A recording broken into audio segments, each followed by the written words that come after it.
Bon, alors Areva, on l'a dit un tout petit peu au début, mais peut-être que c'est mieux d'y revenir. C'est des solutions pour produire de l'énergie sans CO2. Donc, avec comme clients les électriciens, on leur propose des solutions dans le secteur dit nucléaire, de grands champs. La partie réacteur nucléaire, c'est 4 projets qui sont en construction, l'un en Finlande, l'autre à Flamanville et 2 en Chine.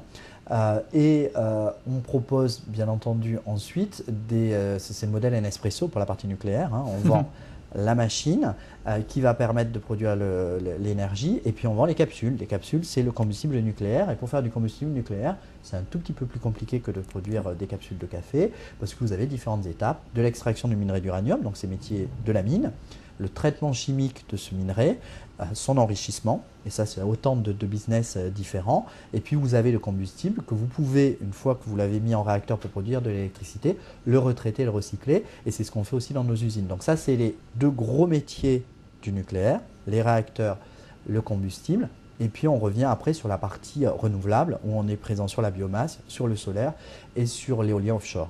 Se rajoute, et c'est vraiment important pour nous, et je ne l'ai pas évoqué, tout ce qui est maintenance et service aux réacteurs.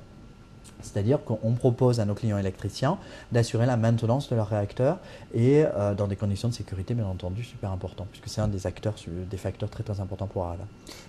Miguel aimerait que vous alliez un petit peu plus loin dans les énergies renouvelables, justement. Est-ce que vous avez des exemples de projets sur lesquels Là, en ce moment, on est en train de répondre à des appels d'offres pour accompagner le développement de l'éolien offshore en France. On est très présent en Allemagne, hein, sur la donne de l'éolien offshore. Sur le solaire, donc on est plus sur le solaire à condensation et ça c'est plutôt sur les États-Unis. Et on est pas mal sur la biomasse avec le Brésil.